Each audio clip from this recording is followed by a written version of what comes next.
His employer had paid enormously to have the small ship camouflaged as a chunk of asteroid belt rock, and Gil Murdoch had successfully maneuvered it past the quarantine. Now it lay snugly melted into the ice, and if above them enough water had boiled into space to leave a scar, that was nothing unique on Ganymede's battered surface. In any case, the Terran patrols weren't likely to come in close. Murdoch applied heat forward and moved the ship gingerly ahead. "What are you doing now?" Waverill demanded. Murdoch glanced at the blind man. "Trying to find a clear spot, sir, so I can see into the place." "What for? Why don't you just contact them?" "Just being careful, sir. After all, we don't know much about them." Murdoch kept the annoyance out of his voice. He had his own reasons for wanting a preliminary look at the place, though the aliens had undoubtedly picked them up thousands of miles out and knew exactly where they were now. Something solid, possibly a rock embedded in the ice, bumped along the hull. Murdoch stopped the ship, then moved on more slowly. The view screens brightened.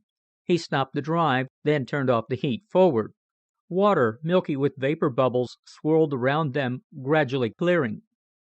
In a few minutes it froze solid again, and he could see. They were not more than 10 feet from the clear area carved out of the ice. Murdoch had the viewpoint of a fish in murky water looking into an immersed glass jar. The place was apparently a perfect cylinder, walled by a force field or whatever held back the ice. He could see the dark translucency of the opposite wall about 50 yards away and extending down 80 or 90 feet from the surface. He'd only lowered the ship a third that far, so that from here he looked down upon the plain one-story building and the neat lawns and hedges around it.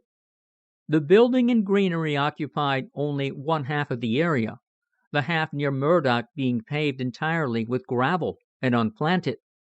That, he presumed, was where they'd land. The building was fitted to the shape of its half circle and occupied most of it like a half cake set in a round box with a little space around it. A gravel walkway bordered by grass ran along the straight front of the building and around the back curve of it. The hedges surrounded the half circle at the outside. There was an inconspicuous closed door in the middle of the building. There were no windows in the flat, gray wall. The plants looked Terran and apparently were rooted in soil, though there must have been miles of ice beneath. Artificial sunlight poured on the whole area from the top.